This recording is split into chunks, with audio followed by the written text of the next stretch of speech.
Doctor صاحب، سابق وزیر خزانہ مضمون لکھ کے کہہ رہا ہے کہ پاکستان کے حالات بہت خراب ہیں۔ اب اگر یہ دیکھا جائے تو انہیں ظاہر ہے انسیریمونیسلی وزارت خزانہ سے ہٹایا گیا ہے، تو یہ کیا سمجھے کہ ان کا غصہ ہے جو مضمون میں جھلک رہا ہے، یا واقعی صورتحال ایسی ہے؟ نہیں، آئی تھنک یہ دیر آئے درست آئے والی بات ہے۔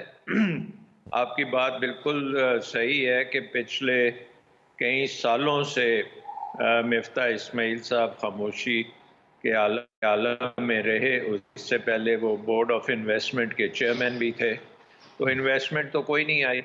اس کے بعد فائنانس منسٹر شاہد خاقان عباسی صاحب کے ساتھ تھے، بجٹ وہ انہوں نے پیش کیا جو کہ 2 ماہ کے لیے تھا۔ پھر اس کے بعد جو نئی گورنمنٹ آئی اس نے دوبارہ سے سارا کچھ کیا، اور جب یہ اس دفعہ بھی آئی ایم ایف کے ساتھ جو نیگوشیشنز ہیں اس میں مفتاح صاحب نے بہت زیادہ وقت لیا۔ اچھا، اور ہو سکتا ہے کہ ان کا قصور نہیں تھا، یہ اس لیے تھا کہ پی ڈی ایم ایک کولیشن ہے جو بہت مشکل کولیشن ہے، ہر قسم کے وہاں پہ انٹرسٹ ہیں، اور ان کو بیلنس کرتے کرتے 4-5 مہینے تو انہوں نے لگا دیے آئی ایم ایف کے ساتھ پروگرام کو واپس لانے کے لیے، حالانکہ وہ اپریل میں ہی ٹھیک کر لینا چاہیے تھا۔ اس ٹھیک کے ہے۔ ساتھ ساتھ یہ بھی ہے کہ جو رجیم چینج ہوئی ہے، اس رجیم چینج سے پہلے تو ہمارا رسک پریمیم 4-5% تھا، جو کہ پولیٹیکل رسک پریمیم پاکستان کا تھا۔ تو رجیم چینج کے بعد تو وہ 20 گنا بڑا ہوا، اب وہ پتہ نہیں 100 گنا بڑا ہو گیا اور بڑھتا ہی چلا جا رہا ہے۔ اور مین چیز یہ ہے کہ پاکستان کی جو پولیٹکس ہے وہ بہت خطرناک حد تک بگڑ چکی ہے، اور ساری دنیا کو نظر آ رہا ہے، پرٹیکولرلی جو آپ کا انویسٹر ہے اس کو نظر آ رہا ہے کہ بھئی یہ اس ملک میں کچھ چیز پرڈکٹ نہیں کی جا سکتی، اتنا انپریڈکٹیبل ہے کہ کل کیا ہونا ہے کسی کو نہیں پتا۔ سو اگر مفتاح اسماعیل صاحب یہ کہتے ہیں $1 ارب کا جو بانڈ ہونا ہے دسمبر میں، اس کو تو ظاہر ہے کہ ہمارے پاس ہیں ریسورسز پے کرنے کے، لیکن اس کے بعد کی جو چیزیں مارکیٹ دیکھتی ہے کہ جی 20 ارب ڈالر آپ کو سالانہ ری فائنینس کرنا ہے، اس کے ساتھ کرنٹ اکاؤنٹ ڈیفیسٹ بھی جو ہے 10-12 ارب ڈالر کا کم از کم ہوگا، تو 35-40 ارب اگلے 4-5 سال ہر سال آپ کو ارینج کرنا پڑے گا۔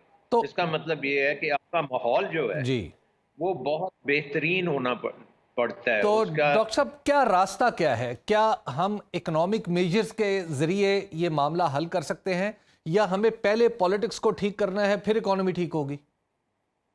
دیکھیں حبیب، آپ کو پتہ ہے کہ اب ساری چیزوں کو اکٹھا کرنا پڑے گا۔ نمبر 1 تو بالکل یہ آرمی چیف کی جو ہو گئی ہے یہ ایک پہلا سٹیپ ہے۔ جی اس کے بعد آئی تھنک ہمیں پولیٹیکل پولرائزیشن بالکل ختم کرنی ہے، اور اس کا حل ایک الیکشن ہے۔ اس کے ساتھ ساتھ پھر ہمیں جو اگر یہ 2 چیزیں ہم کرنے اناؤنس بھی ہو جاتا ہے نا الیکشن کا، جی تو آپ کا رسک پریمیم ایک دم نیچے آئے گا۔ یہ جو سی ڈی ایس 123% پہ پہنچی ہے یہ نارمل پہ آ جائے گی، یہ 5-6% سے زیادہ نہیں ہونی چاہیے۔ ٹھیک ہے۔ اس کے ساتھ ساتھ آپ کو پھر پورا ایک انٹرم گورنمنٹ بھی بڑی اچھی لگانی پڑے گی جو کہ آئی ایم ایف پروگرام کو چلاتی رہے، جی اور جو پولیٹیکل پارٹیز ہیں ان کو اپنے اکنامک منشور دینے پڑیں گے بالکل۔ کہ ہم کیا کر سکتے ہیں۔ تو میرے خیال میں آپ نے جو سوال پوچھا، ایک تو یہ ہے کہ پولیٹیکل سٹیبلٹی کے لیے ڈیموکریسی میں الیکشن ہوتی ہے تو اس کی طرف جائے۔ دوسری چیز یہ ہے کہ ہمارے بیرونی ملک جو قرضہ ہے نا 130 ارب ڈالر کے قریب پہنچ چکا ہے، کہ آپ ایک طرف اثاثے پرائیویٹائز کریں، اس پیسے سے اپنے ڈیٹ کو ریٹائر کریں۔ اور اچھا، یہ چیز آپ کو یاد ہے کہ ہم نے جی بالکل 90 اس میں 2003 جی 2004-5 میں خاصے قرضے واپس کیے تھے، سب سے ایکسپینسو قرضے جو تھے وہ واپس کر دیے تھے پرائیویٹائز۔ لیکن ڈاکٹر صاحب اس وقت تو ہم اگر کوئی اثاثہ بیچنے کے لیے یا پرائیویٹیشن کے لیے بڑھتے ہیں تو ہمارے ملک کا جو پولیٹیکل رسک ہے اس کو دیکھ کے کوئی آئے گا ہمارے پاس؟ نہیں، میں تو پہلے کہہ رہا ہوں نا، سب سے پہلے آپ کو ایک الیکشن اناؤنس کرنا ٹھیک ہے۔ پڑے گا۔ الیکشن اناؤنسمنٹ سے ایک سگنل جائے گا جو بتائے گا کہ ہمارا نظام ٹھیک چل رہا ہے، کیونکہ ڈیموکریسی میں جب اس طرح کے حالات پیدا ہوتے ہیں تو الیکشن اس کا آنسر ہوتا ہے۔ اس کا مطلب آنسر یہ نہیں ہوتا کہ آپ جرنلسٹ کو پھینٹا لگا دیں اور ہر بندے کو سیاستدان کو جیل میں ڈال دیں، جو کوئی بیان بازی کرے تو اس کو پکڑ لیں. وہ ڈیموکریسی نہیں ہے. ڈیموکریسی ہوتی ہے کہ جب آپ کے ڈس ایگریمنٹس اس قسم کی ہیں تو آپ الیکشن میں جائیں اور آپ سوورن سے آپ لیتے ہیں مینڈیٹ. جی تو میرا کہنے کا مقصد یہ ہے حبیب کہ یہ ساری چیزیں ہمیں سائملٹینیسلی کرنی پڑیں گی. اب ٹائم بہت شارٹ ہے، تو ڈاکٹر اس صاحب یہ لیے بتائیے کہ اگر ہم آئی ایم ایف کی طرف جاتے ہیں، یہ بات ہو رہی ہے کہ بڑی کڑی شرائط ہوں گی، کیا کڑی شرائط ہو سکتی ہیں؟ فرض کیا نئی حکومت بھی آ جائے تو اس کو بھی جانا پڑے گا، تو کیا ہوگا؟ نہیں، کڑی شرائط کیا ہیں جو پہلے نہیں تھیں؟ دیکھیں، نمبر ون، آپ نے پرائمری سرپلس کی شرط ہے.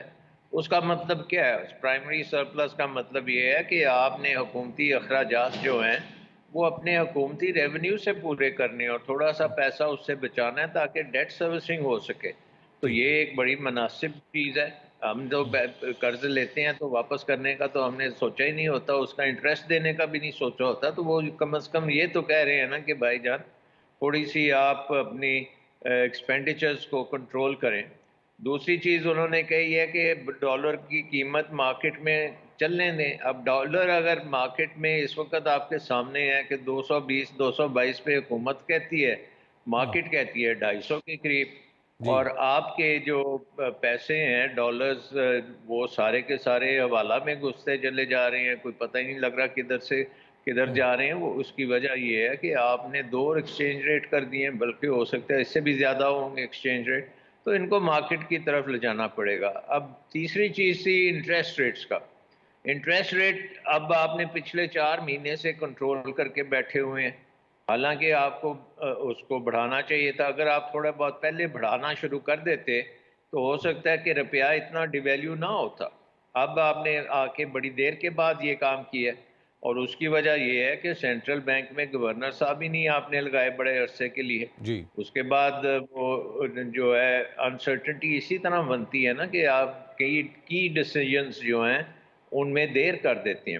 اب یہ دیکھیں کہ پچھلے 7-8 مہینے، بلکہ میں کہوں گا 1 سال سے ہمیں پرائیویٹائزیشن کا عمل شروع کر دینا چاہیے تھا. جو ہوا تھا کہ ایل این جی اور یہ 2-3 پلانٹس کریں گے، لیکن اس کو اگر تیزی سے ہم کرتے تو بڑا مثبت سگنل جاتا ہے تو انٹرنیشنل مارکیٹ میں. اس ڈاکٹر وقت آپ کی صاحب ڈاکٹر اسٹاک صاحب مارکیٹ جو ہے وہ یہ بتائیے گا کہ ہمیں تو بتایا جاتا رہا اور دعوے بھی یہ حکومت کرتی رہی ہے کہ، اور جیسے ہی ڈار صاحب آئے تھے تو کچھ ڈالر کی ویلیو جو تھی تھوڑی سی کم بھی ہوئی تھی. ڈار صاحب کا کیپیسٹی کا مسئلہ ہے یا انہیں صرف ایک ہی طرح کی اکنامکس آتی ہے کہ باہر سے پیسے آئیں گے تو مینج کر لیں گے، ادروائز نہیں؟ دیکھیں، دار صاحب نے کبھی کلیم ہی نہیں کیا کہ وہ اکانومسٹ ہیں. دار صاحب تو کہتے ہیں کہ وہ ایک اکاؤنٹنٹ ہیں اور وہ اکاؤنٹنگ کرتے ہیں. اور اکاؤنٹنگ جو ہے وہ بھی بڑی اچھی چیز ہے، لیکن اکنامک جو ہے ڈیسیجن میکنگ، اس میں اکاؤنٹنگ کا سیکنڈری رول ہے. سب سے پہلے آپ کی فلسفی درست ہونی چاہیے. اگر آپ نے کمپیٹیٹیونیس کرنی ہے اپنی اکانومی کو، آؤٹ ورڈ لکنگ کرنا ہے، انورڈ لکنگ کے بجائے. ہمارے دیکھیں نا، ہم نے ایک اکانومی بنا لی ہے جس میں ہم ایکسپورٹ تو کرتے نہیں ہیں لیکن ہر چیز امپورٹ کرتے ہیں. بالکل. تو وہ تو ناممکن بات ہے نا. وہ پھر کیسے آپ اس کو کریں گے؟ اس لیے آپ کے ہر دوسرے تیسرے آئی ایم ایف پروگرام میں بیلنس آف پیمنٹ کرائسس ہو جاتا ہے. سو آپ نے آؤٹ ورڈ لکنگ اکانومی بنانی ہے کہ بھائی جتنی آپ امپورٹ کرتے ہیں اس سے تھوڑی سی زیادہ آپ کی ایکسپورٹس ہونی چاہیے، تاکہ آپ کو ڈالرز کی جو پرابلم ہے یہ نہ ہو.